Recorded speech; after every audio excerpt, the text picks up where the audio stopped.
Hello students. मैं जैसे आप सबके साथ डिस्कस किया था कि मैं अपने कोरा के क्वेश्चन आंसर्स भी आप सबके साथ वीडियो लेसन्स के रूप में लाऊंगा, जहां पर मैं अपने आंसर्स को एक्सप्लेन करूंगा। तो ये है मेरा कोरा का पेज। मैंने अपने कोरा में मैं एक स्पेस क्रिएट कर दिया है, तो आप चाहें तो ये स्पेस को ज्वाइन कर सकते हैं। इसमें हम काफ़ी सारे हेल्दी डिस्कशन कर सकते हैं, काफ़ी सजेशंस भी आते हैं। और ये स्पेस इज़ नथिंग बट मेरे जितने वीडियोस रहेंगे, एक्सप्लेनेशन रहेंगे, कुछ स्टडी नोट्स होगा, वह मैं यहाँ अपलोड करूँगा। आप लोगों को कुछ क्वेश्चन पूछना है प्राइवेटली, तो आप यहाँ पर भी मेरे साथ जुड़ सकते हैं कोरा में। Quora is a very wonderful platform. तो देखते हैं मेरे पास कितने आंसर रिक्वेस्ट आए हैं अभी तक। आई थिंक मेरे पास कुछ 56 आंसर रिक्वेस्ट आए हैं। हालांकि मैं इसमें से सुबह तक 70 के आसपास थे, मैंने 14 आंसर्स करीब आज दिए हैं। तो ये मेरा प्रोफाइल है एडोबीज का।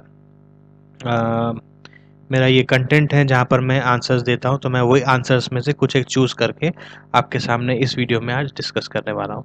देखते हैं कोई भी एक अच्छा क्वेश्चन जो आप सबको हेल्पफुल भी रहेगा।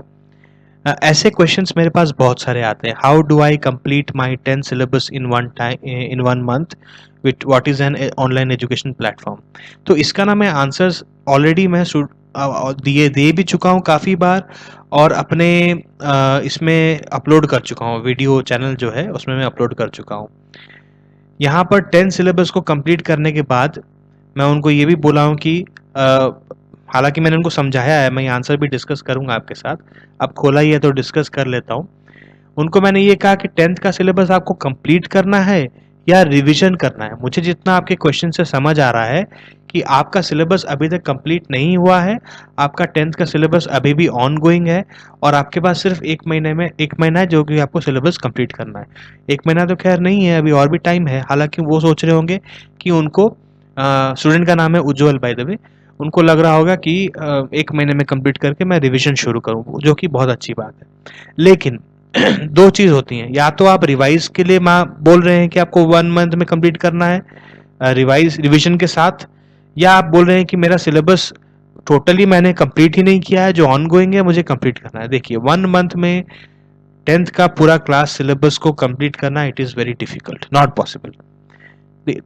जबरदस्ती कंप्लीट करना अलग बात होता है, लेकिन फुल कंसंट्रेशन के साथ, फोकस के साथ, कॉन्सेप्ट्स को समझ के, एक्सरसाइज क्वेश्चंस सॉल्व करके प्रॉपरली सिलेबस कंप्लीट करना, जिसको हम बोलते हैं, वो एक महीने में मुश्किल है। मैंने उनको फ्रैंकली क्लियर बात बताई। तो मैंने उनको कहा completing a syllabus for the first time एक चीज होती है, और दूसरी चीज होती है रिविजन।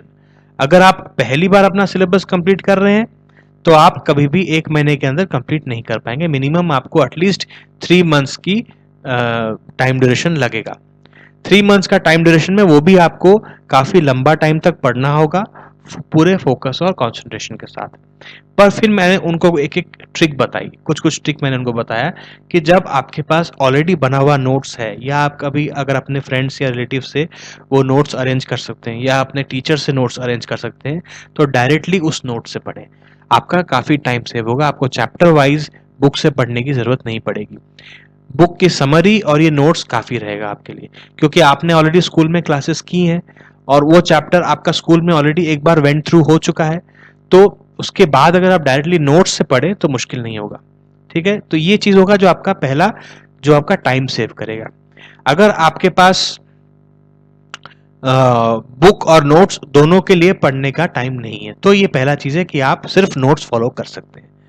दूसरा ट्रिक है कि आप रनिंग नोट्स ना बनाएं। जब भी आप बुक पढ़ते हैं, मैं हमेशा ये सजेस्ट करता हूं कि जब भी आप बुक पढ़ें, अपना रनिंग नोट जरूर बनाएं, क्योंकि अपने बनाए हुए नोट से बहुत जल्दी आपको रिवीजन करने में आसानी होती है, बहुत जल्दी आपको याद रखने में आसानी होता है। लेकिन क्योंकि आपके पास अभी टाइम कम है, तो आप रनिंग नोट्स मत बनाएं, ये आपका टाइम बहुत ज़्यादा कंज्यूम करेगा।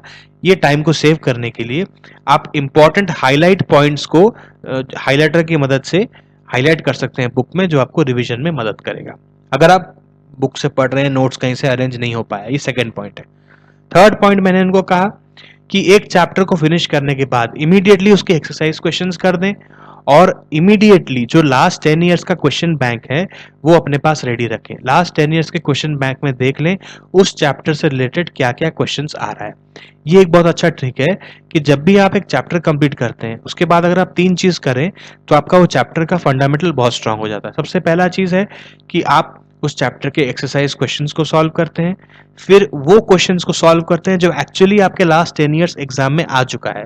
लास्ट 10 साल के जो एग्जाम हो चुके हैं उनमें इस चैप्टर से रिलेटेड क्वेश्चंस आ चुके हैं, उसको अगर आप सॉल्व करते हैं, ये पहला चीज। दूसरा, जब आप उसको चैप्टर को समराइज करते हैं। और तीसरा, जब आप उस चैप्टर के ऊपर क्विज सॉल्व करते हैं। समराइजेशन और क्विज सॉल्व करने का तो इनके पास टाइम नहीं था, इसलिए मैंने इनको कहा कि आप एक्सरसाइज क्वेश्चन सॉल्व करें और वो सारे क्वेश्चन सॉल्व करें जो आपके लास्ट 10 इयर्स क्वेश्चन बैंक में इस चैप्टर से रिलेटेड दिए हुए हैं। इससे फायदा क्या होगा? फायदा ये होगा कि एक तो आपको आइडिया लग जाएगा कि किस तरह के क्वेश्चंस आते हैं एग्जाम में। दूसरा, उसको लिखना कैसे, क्योंकि क्वेश्चंस ऐसा नहीं कि सॉल्व करने के बाद छोड़ देना है। क्वेश्चंस लिखने के बाद, आंसर लिखने के बाद आपको क्रॉस चेक करना है या किसी से क्रॉस चेक करवाना है कि मैंने जो लिखा है क्या वो इफेक्टिव है, क्या मैं वो मार्क फेचिंग है, क्या वो प्रेजेंटेबल है, क्या मैंने सारे इंपॉर्टेंट पॉइंट्स अपने आंसर में इंक्लूड किया है, ये जानना बहुत जरूरी है। This is called as evaluation.